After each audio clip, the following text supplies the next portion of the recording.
Popular and material culture in the 1940s completely revolved around the war. The war for Americans began in 1942, although there was a sense of dread since 1939 when the war began in Europe. Once the war began, there was a general atmosphere of austerity, with many social functions revolving around supporting the troops and raising funds for war-related charities. Military or other service uniforms were proper attire at all civilian social occasions, and it was impossible to escape the war at any turn. Military uniforms themselves changed to include a new style called fatigues. World War II was a highly mechanized form of battle, with soldiers interacting with ships, tanks, transports, and working in all manner of conditions.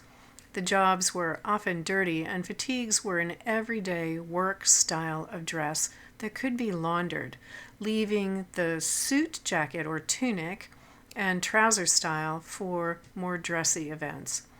Fatigue uniforms were designed to offer protection from weather in addition to being comfortable. Of particular note is the short khaki jacket on the left that ends just below the waist. This short jacket style is a very American garment based in workwear. The military adopted the short fatigue jacket from work jackets worn for hunting and ranching. It is called a Monterey jacket in the West, a short jacket named after a ranching style especially popular in Northern California. The Levi's company made a version in denim, and they were also available in canvas, wool, or flannel, or other sturdy fabrics. In this war, performing work quickly and efficiently takes precedence over the pomp and decoration of the past. Navy fatigue uniforms are made of denim, a very serviceable and sturdy fabric. They featured large pockets and sturdy stitching. The Navy also adopted gray uniforms for sailors to match their environment, which was the gray metal of battleships. Women joined the war in larger numbers than ever before, forcing the military to come to terms with work uniforms made for female bodies. Nurses are authorized to wear fatigues in 1942, and women pilots wore trousers and leather jackets. The military invents a new fabric pattern, camouflage, as a response to the kind of warfare being fought. This war is much more of an air war, with airplanes scouting in the air, and artillery can launch from much greater distances, making it even more important to hide your locations. This war is fought around the world, and so different camouflage is developed for snow, jungle, and desert. Camouflage will become a large inspiration for fashion designers later in the 20th century. General Eisenhower commanded all the Allied troops in Europe. He developed his own style of military jacket by cutting the suit jacket at the waist and adding a fabric belt. He found this more practical for getting in and out of jeeps, airplanes, and other transportation. This short jacket was adopted by other officers. High-ranking officers were allowed to personalize their uniforms. On the right side, you can see General Patton, who has added brass buttons to his jacket.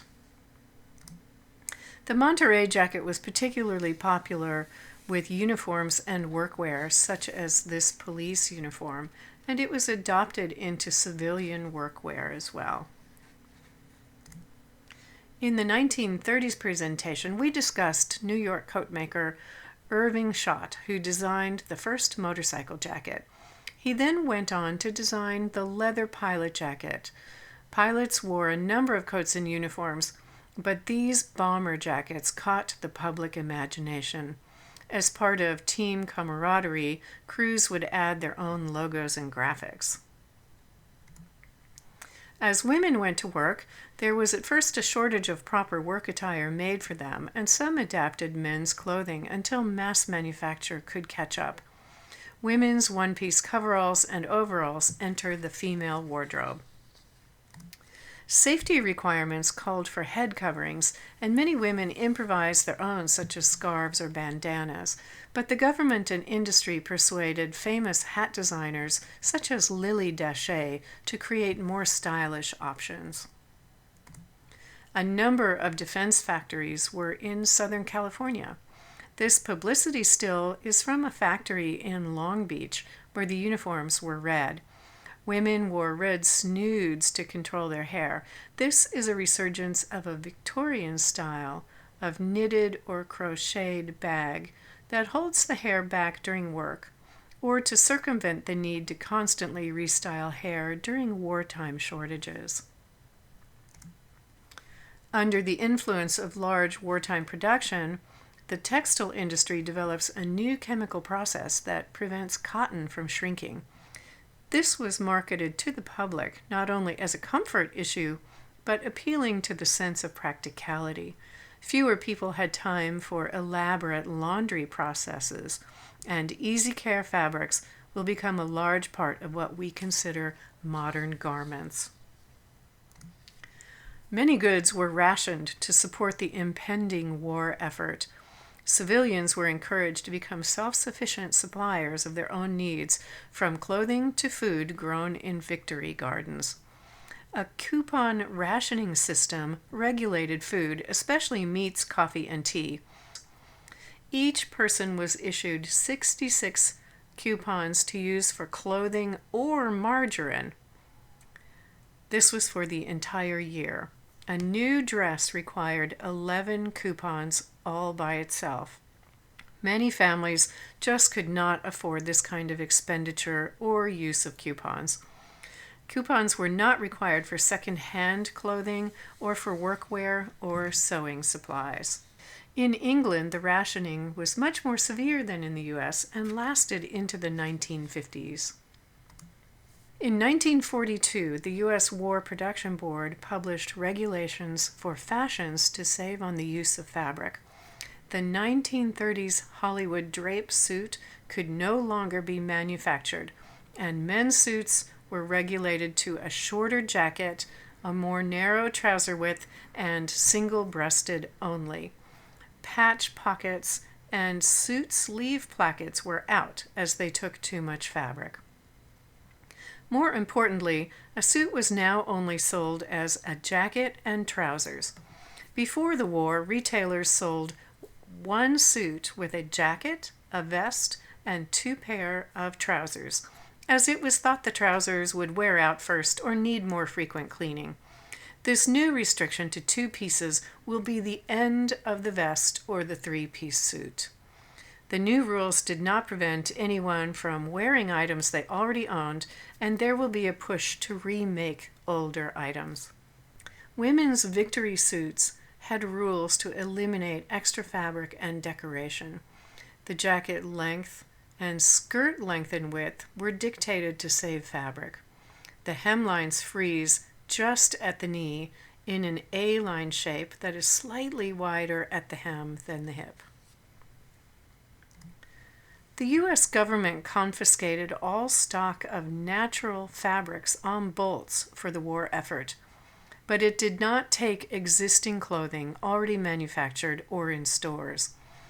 Wool and silk are restricted, so there's a new interest in rayon, which is a synthetic fabric made in factories. Rayon is used as a silk substitute and can be mixed with wool to save on natural resources.